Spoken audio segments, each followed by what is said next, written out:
तुलसी विवाह की आसान विधि, सामग्री और मंत्र सहित। नमस्कार, स्वागत है आप सभी का एक बार फिर से। दोस्तों, हिंदू धर्म में एकादशी व्रत का बहुत अधिक महत्व बताया गया है। देव उठनी एकादशी, जिसे देवोत्थान और देव प्रबोधनी एकादशी के नाम से भी जाना जाता है, और इसका तो विशेष महत्व भी बताया गया है। यह प्रत्येक वर्ष कार्तिक माह के शुक्ल पक्ष की एकादशी को बनाई जाती है। इस दिन भगवान श्री हरि चतुर्मास की लंबी निद्रा के बाद जागते हैं, इसलिए भगवान विष्णु की पूजा पूरे विधि विधान के साथ की जाती है। इस दिन शालिग्राम के साथ तुलसी विवाह भी संपन्न किया जाता है, और यह भी कहा जाता है कि अगर बच्चों के विवाह में अड़चन आ रही है, रिश्ता पक्का नहीं हो रहा है या शादी बार बार टूट रही है, तो देव उठनी एकादशी के दिन तुलसी शालिग्राम विवाह कराने से लाभ अवश्य मिलेगा। और यह भी मान्यता है कि जिन दंपति को कन्या सुख नहीं मिलता है, उन्हें जीवन में एक बार तुलसी विवाह अवश्य ही करवाना चाहिए। ऐसा करने से तुलसी कन्यादान का पुण्य प्राप्त होता है। इतना ही नहीं, माता लक्ष्मी और भगवान विष्णु की कृपा पाने के लिए भी तुलसी विवाह का विशेष महत्व बताया गया है। अगर आप भी इस बार देव उठनी एकादशी के दिन तुलसी शालिग्राम विवाह संपन्न करवाना चाहते हैं, तो यह तुलसी विवाह विधि आपको अवश्य ही जान लेनी चाहिए। तुलसी विवाह की विधि इस प्रकार है। तुलसी विवाह संध्या के समय कराया जाता है। तुलसी के गमले पर गन्ने का मंडप बनाकर तुलसी पर लाल चुनरी और सुहाग सामग्री चढ़ानी चाहिए। इसके बाद तुलसी के नजदीक शालिग्राम जी को रखकर विवाह की रस्म शुरू की जाती है। इस दौरान विवाह के सभी नियमों का पालन अवश्य ही करना चाहिए।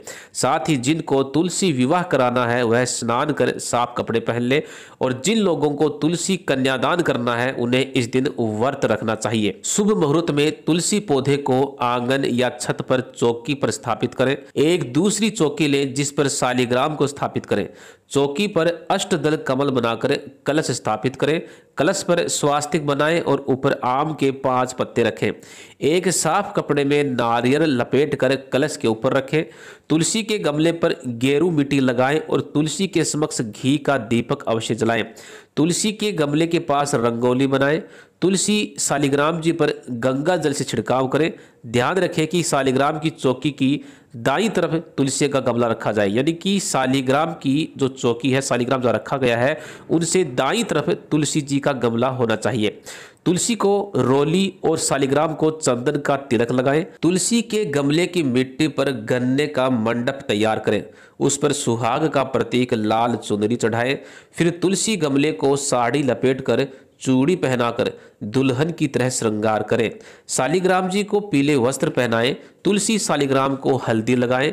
पहले कलश गणेश जी की पूजा करके तुलसी शालिग्राम को धूप, दीप, फूल, वस्त्र, माला अर्पित करें।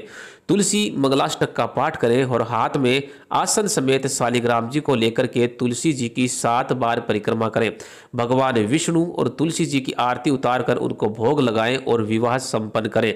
तो ये तो हो गई विवाह की विधि। अब बात कर लेते हैं इस विवाह के दौरान क्या क्या सामग्री हमें चाहिए।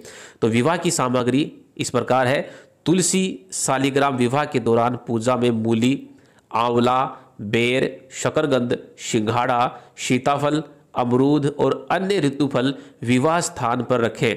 मंडप के लिए गन्ना, भगवान विष्णु की प्रतिमा, शालिग्राम जी, तुलसी का पौधा, 2 चौकी, धूप, दीप, माचिस, वस्त्र, माला, फूल, गंगा जल, सुहाग का सामान, सुहाग का प्रतीक लाल चुनरी, साड़ी, हल्दी, सिंदूर और चूड़ियाँ आदि सामग्री की आवश्यकता पड़ती है। यहाँ आप चंदन भी और हल्दी अवश्य लीजिएगा। अब अंत में बात कर लेते हैं तुलसी मंत्र की, जिसको रोज तुलसी में जल देते समय और तुलसी पत्र तोड़ते समय भी अवश्य बोलना चाहिए। तुलसी मंत्र इस प्रकार है। महाप्रसाद जननी सर्व सौभाग्य वर्धिनी आधि व्याधि हरा नित्यम तुलसी त्वम नमोस्तुते। मंत्र एक बार फिर सुन लीजिए। महाप्रसाद जननी सर्व सौभाग्य वर्धिनी आधि व्याधि हरा नित्यम तुलसी त्वम नमोस्तुते। इस मंत्र का जाप नियमित रूप से तुलसी को छूते समय भी करना चाहिए। आपको आज की यह जानकारी कैसी लगी, कमेंट के माध्यम से अवश्य बताइए। साथ ही इस जानकारी को अन्य लोगों तक भी अवश्य पहुंचाइए और कमेंट बॉक्स में जय मां तुलसी लिखना बिल्कुल ना भूलें। धन्यवाद।